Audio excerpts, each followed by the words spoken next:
I'm Tori Phillips, and I am a dental hygienist and a burst ambassador. I'm also a 6-year breast cancer survivor. My journey started in January of 2014. I found a lump one day, about a pea-sized lump in my right breast, and I was very concerned because I had just had a clean mammogram about 2 to 2.5 months prior to that. So I contacted my doctor and she ordered another mammogram, a breast surgeon, and it still didn't show up on the mammogram.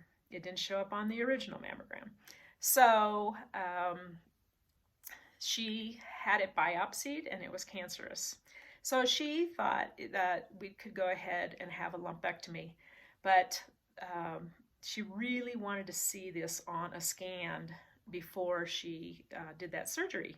So she said, let's do a breast MRI. So I did that like on a Monday, and I was scheduled for a lumpectomy on Thursday.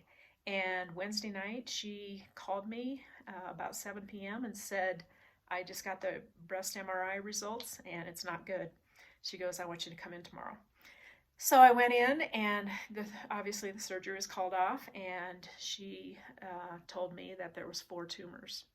I found the largest one, and she wanted to proceed with biopsying all the other 3.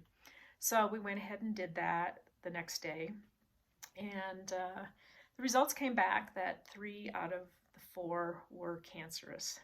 So she staged it as stage 2, and it was an invasive ductal carcinoma.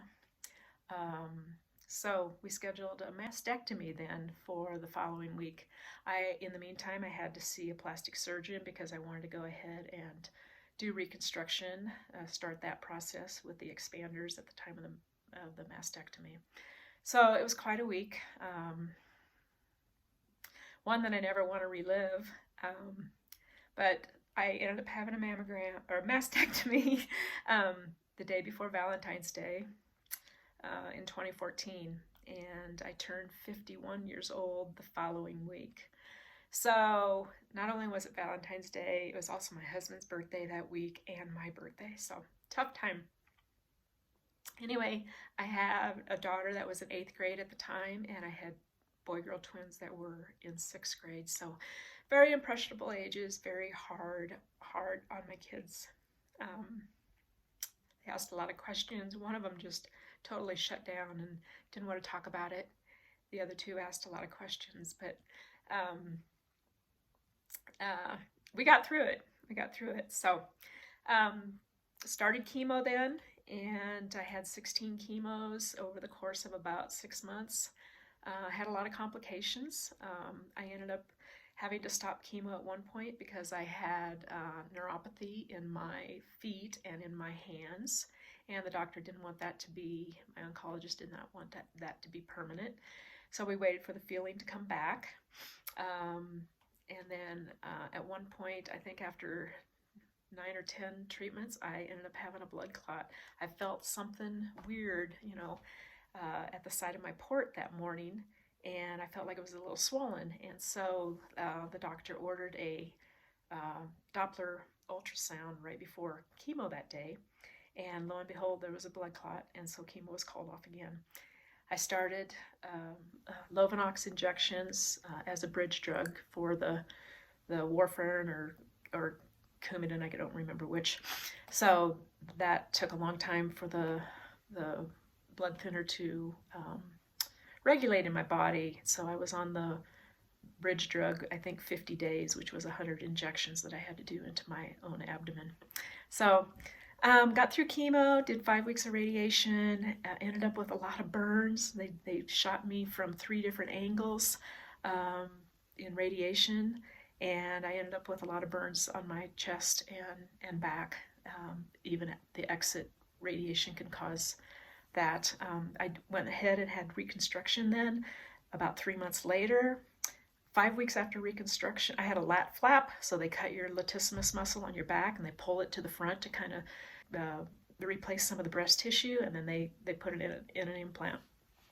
5 weeks after that, I woke up one morning and that implant incision had perforated overnight, and I had immediate surgery that day to remove the implant because of infection. Um, Fast forward 3 more months, I had the implant replaced. The surgery went well, and it lasted for about 2 years, and then I ended up with another infection and had another emergency surgery to remove the second implant. So that's where I ended my journey with reconstruction.